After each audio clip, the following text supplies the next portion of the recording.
Hi friends, welcome back to our channel. So இன்றைக்கி கார்த்திகை தீபத்துக்கு நான் எப்படிலாம் ரெடி பண்ணேன், என்னெல்லாம் பண்ணேங்கிறத நம்ம இந்த வீடியோவில் பார்க்கலாம். வாங்க வீடியோக்குள்ளே போகலாம்.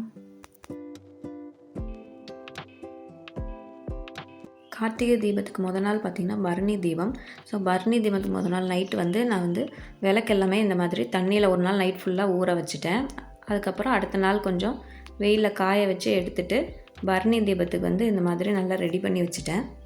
பரணி தீபம் அன்றைக்கி 5 நெய் விளக்கு இந்த மாதிரி விளக்கு முன்னாடி ஏற்றணும்னு சொல்லுவாங்க. ஸோ அதுக்கு இந்த மாதிரி நான் ரெடி பண்ணி ஏற்றி வச்சுட்டேன்.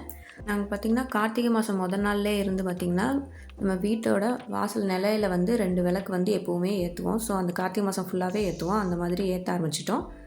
பரணி தீபம் அன்றைக்கி, கார்த்திகை தீபம் அன்றைக்கி, அதுக்கு அடுத்த நாள் 3 நாளுமே பார்த்திங்கன்னா வீட்டுக்குள்ளே, அதுக்கப்புறம் வெளியே அந்த மாதிரி இடத்துலலாம் பார்த்திங்கன்னா இந்த மாதிரி அகல் விளக்குலாம் ஏற்றி வச்சுருப்போம்.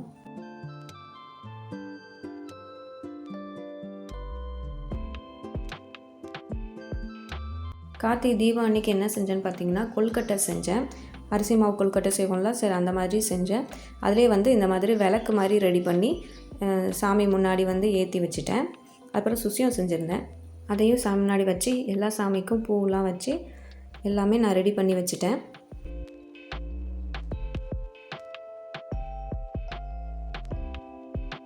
இருக்க அகல் விளக்கு எல்லாமே வச்சு சாமி முன்னாடி ஃபுல்லாமே அங்கே வச்சே ஏற்றி ஒவ்வொரு ரூம்லையா முன்னாடி வாசலில் வச்சுருவேன். அகல் விளக்கு பார்த்திங்கன்னா கிழக்கு திசையில் பார்த்து எரியிற மாதிரி வைக்கணும்.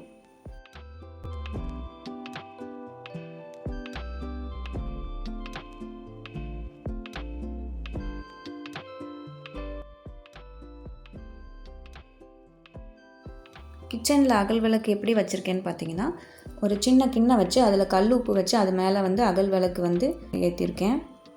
ஸோ இந்த மாதிரி ஏற்றணும்னு பெரியவங்க சொன்னாங்க. ஸோ அந்த மாதிரி ஏற்றிருக்கேன்.